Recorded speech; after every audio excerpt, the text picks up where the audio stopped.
26 ans. 26 ans que McLaren attendait un nouveau. Alors, on rappelle qu'ils ont gagné un titre en 2008 avec Hamilton, donc c'est pas non plus comme s'ils étaient sans titre. Mais c'est une démonstration quand même que si on enlève ce titre de Hamilton en 2008, bah après, faut remonter à 98 pour en trouver un autre, ou même 99 avec le titre de Hakkinen, mais voilà. McLaren, ça fait très très longtemps, et j'ai envie de commencer, bon, non, j'ai pas envie, mais vu qu'on est là-dessus, en disant bravo. Bravo à l'équipe basée à Woking, bravo McLaren, bravo Mercedes, qui se fait battre par une équipe cliente. Ça faisait très longtemps. À vrai dire, ça fait depuis 2009, et encore même pas. J'allais dire, ça fait depuis 2009 qu'une équipe cliente n'a pas remporté un titre, mais en 2009, McLaren était... Mercedes n'était pas en Formule 1 avec Brown Mercedes. Alors, on peut penser à Red Bull Renault, mais bon, c'était un peu différent naturellement. Donc voilà, des équipes clientes qui sont sacrées, ben, j'ai envie de dire, sous l'ère hybride, en tout cas, McLaren est la première. Équipe cliente, j'entends d'un autre constructeur en piste, hein, parce que Red Bull Honda ne compte pas. Donc c'est en soi un grand accomplissement, et je dois être honnête, désolé pour la vue que je vais vous imposer, mais je tire ma casquette à Zak Brown parce que il a reconstruit cette équipe. On peut lui donner tout un tas de défauts, mais en attendant, bah, c'est depuis qu'il a repris les commandes en 2016, si ma mémoire est bonne, que McLaren a commencé à se reconstruire. Donc, grand bravo à lui. On croyait pas au début. L'idée de voir un Américain prendre les commandes de McLaren, ceux qui étaient là en 2015-2016, rappelez-vous à quel point c'était voilà, c'était n'importe quoi les réactions du tribunal public. On confie déjà qu'il y avait l'arrivée de Liberty Media, ça y est, McLaren tombe entre les mains d'un Américain. C'était très très mal vu. On disait de Zak Brown, bon, bah, il est bien gentil, mais il connaît rien au métier. Et ce qui était vrai en soi. Et pourtant, Zak Brown, en arrivant, eh ben, il y a mis beaucoup de passion. Il a réussi à développer énormément l'équipe McLaren en relançant, bah, par exemple, justement, les programmes aux États-Unis. On rappelle hein, que c'était des programmes qui étaient pas mal morts, l'IndyCar, tout ça, dans le clan McLaren. Donc, ils ont relancé, retour à l'Indy 500 naturellement, ce qui s'était fait au début avec Alonso. Donc, il y a eu un petit peu cette renaissance que Zak Brown a portée. Il a eu l'intelligence de reculer, d'aller chercher bah, justement Andrea Seidel à l'époque, puis Andrea Stella pour faire le job à sa place. Et lui conservait un rôle plus de vraiment de management, de business de l'équipe, et confier ben, tout l'aspect sportif à des personnes compétentes. Et en cela, bravo d'avoir eu ce recul, cette intelligence. Il l'a hérité en plus d'un bébé qui était en grande difficulté, parce que si on se rappelle, l'ère McLaren du début de McLaren Honda, 2014-2015, c'était un fiasco sans nom, parce que Honda n'était pas prêt, parce que l'équipe sportive de McLaren n'était pas du tout enclin à faire des compromis vis-à-vis de Honda. Il y avait beaucoup d'orgueil dans l'équipe. Il y a eu l'arrivée de Alonso. Donc, naturellement, ça nourrissait beaucoup d'espoir avec rappelons, un duo Button-Alonso. Tu attends beaucoup mieux que faire des 15-16e places quand tu as ce type de duo. Et puis, il y a eu ce rebranding, pardon pour l'américanisme, progressif, en allant chercher la papaye. Et oui, et je dois admettre que c'était... on trouvait ça très bizarre hein, au début de revoir enfin, de voir des McLaren orange, parce que avant ça, les McLaren orange en Formule 1, c'était 71, 70 ou 71 la dernière fois qu'on a vu des McLaren orange. Donc voilà, premier titre en orange pour McLaren. Mais au-delà de ça, bah, il y avait une vraie volonté de créer une identité McLaren, une nouvelle identité. Naturellement, ce changement a été difficilement apprécié. Il a dû faire face au tribunal public. Derrière, il y avait les résultats qui n'étaient pas là. Il y a eu le passage au moteur Renault en 2018. Et très vite, on a compris que c'était juste pour vite se débarrasser de Honda pour satisfaire un pilote Alonso qui peut-être prenait trop de place. C'est peut-être une des choses qui pouvait un petit peu nuire dans l'environnement McLaren, c'est que Zak Brown donnait beaucoup de place à Alonso. Mais d'un autre côté, quand tu un pilote de ce calibre, c'est difficile de vouloir le lâcher. Et je dois admettre que pour moi, le moment où j'ai un petit peu lâché espoir avec McLaren et où justement, formule blabla, jadis blabla F1 est né, c'est lorsqu'on a annoncé un duo Lando Norris-Carlos Sainz pour 2019, où je me suis dit, mais comment McLaren a pu tomber si bas?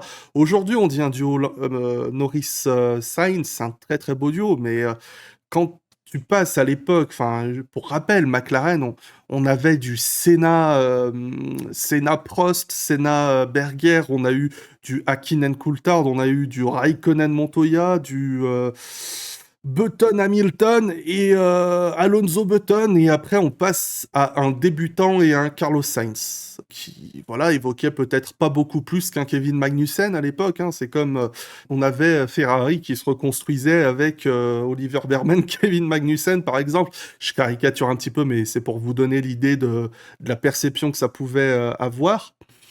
Donc, de réussir à reconstruire cela en allant chercher très très vite. Rappelons, en 2020, ils sont très vite retournés chez Mercedes. Et ça a été une période difficile parce que pendant toute la phase covidienne, on rappelle que McLaren a affronté des épreuves financières très difficiles. Zak Brown a avoué après coup qu'il passait son temps à courir après les sponsors, à aller continuer à demander des déblocages de fonds de la part des investisseurs bahreïniens de Bahreïn, je sais plus. Et je crois qu'il y en avait ce week-end en plus des membres du board McLaren, donc c'était très cool de célébrer ce titre constructeur là-bas. C'était une période très difficile. On rappelle, il y a eu la vente de l'usine Woking qu'ils ont ensuite sous-louée. Alors c'était naturellement quelque chose qui se fait pas mal dans le sport, mais c'était quand même une certaine épreuve d'humilité de se dire que McLaren perd un petit peu sa propriété de ces terrains. Il y a eu la vente de beaucoup de voitures historiques également pour rapporter un petit peu de fonds. On rappelle, hein, si vous regardez les McLaren 2017, 18, 19, elles étaient vierges de sponsors. Et on plonge en 2021-2022, on fait des blagues sur à quel point la McLaren n'a plus de place pour mettre des nouveaux sponsors sur ses voitures. Donc, de ce côté-là, vraiment, je tire à nouveau ma casquette à Zak Brown, qui a su faire ce qu'il fallait pour redresser l'équipe. Il a redressé l'équipe en ne cherchant pas à attaquer la pyramide par le bas avant de tacler par le haut. Il a fait ce qu'il fallait déjà lui de son côté, et c'est quelque chose qu'on a tendance à voir trop souvent. Si on prend l'exemple un petit peu des frères ennemis que sont Alpine, parce que McLaren-Alpine, il y a eu une sacrée rivalité sur ces dernières années, parce que justement, ils jouent à peu près au même niveau de tableau. Quand on voit que chez Alpine, on a eu constamment un très haut management qui a passé son temps à tirer sur le bas de la pyramide, bah, Zak Brown a fait l'inverse, il a pris les choses en main, il a fait les choses à son échelle, et au final, tout ce qui était en dessous a fini par se redresser tout seul. On a commencé à réussir à recruter de plus en plus de monde, et plus en plus de monde a voulu venir. Donc, bonjour saucisson. Donc, en ce sens, oui, c'est une vidéo enregistrée hein, qu'il y a là. Oui, tu sens bon des fesses. En ce sens, je trouve qu'il a fait tout ce qu'il fallait. Bravo, Andrea Stella, naturellement. T'es un excellent ingénieur. Jadis Ferrari, puis McLaren s'est retrouvé à prendre les commandes de l'équipe l'an dernier et qui a réussi à mener une équipe qui, on le rappelle, il y a maintenant près de 20 mois, quelque chose comme ça, mars 2023 commence la saison, où Alpine l'a commencé cette année, c'est-à-dire 19 et 20 pour caricaturer. Et ils ont réussi à remonter au fur et à mesure de la saison avec des améliorations en Espagne, à Silverstone, retrouver des podiums de manière régulière et cette année, ben, retrouver goût à la victoire de manière régulière avec du coup un total de 6 succès cette année, hors sprint parce que voilà, c'est des sprints. Donc, en ce sens-là, la réussite est totale.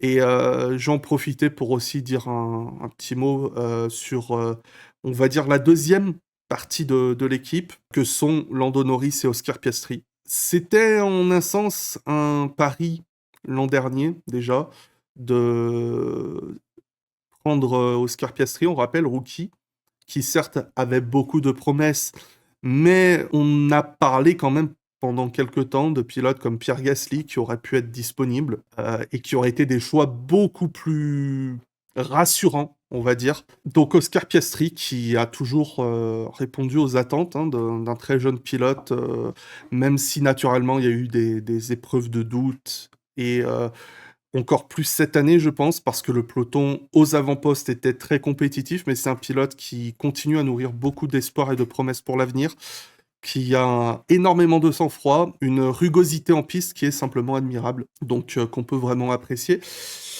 Et quant à Lando Norris, eh ben aussi, bravo à Zak Brown d'avoir cru en lui en 2019. On rappelle, en 2019, on voulait peut-être donner une troisième chance à Stoffel Van Dorn, commencer à aller regarder peut-être d'autres pilotes, même si le marché se bouscule pas.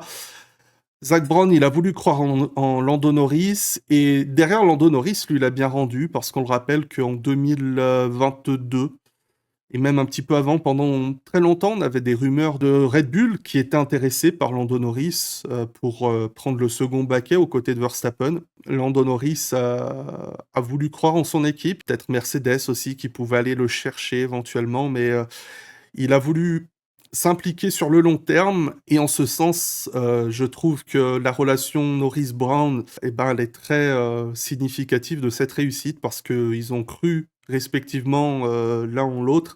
Il y a eu de la boulette, il y a eu des moments un peu de doute, mais encore une fois, on se replace dans le contexte d'il y a encore 12 mois, un an et demi. C'est purement admirable que l'équipe en arrive là. Et ça permet de remettre un peu en contexte et en perspective d'à quel point ce n'est pas un acquis de gagner. Il faut une bonne voiture, première chose, mais il faut aussi un bon pilote et une bonne équipe.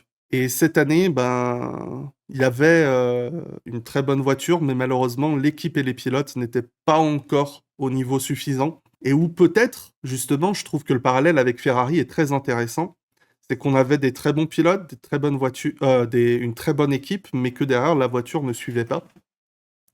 Et quand je vois dans le chat qu'on dit oui, mais ça aurait quand même été un peu gênant qu'ils ne gagnent pas le moindre titre en sachant justement ce qu'ils avaient cette année, mais j'ai envie de dire, Ferrari, est-ce que c'est pas aussi à Ferrari de se mordre les doigts? Parce que pour moi, Ferrari, il commence la saison de manière beaucoup plus crédible que McLaren, et c'est vraiment en arrivant en Espagne avec ce nouveau package qui les a plombés, et ils se sont entêtés dedans pendant un petit peu trop longtemps, et c'est ce qui leur a coûté des points sur toute la tournée, le reste de la tournée européenne.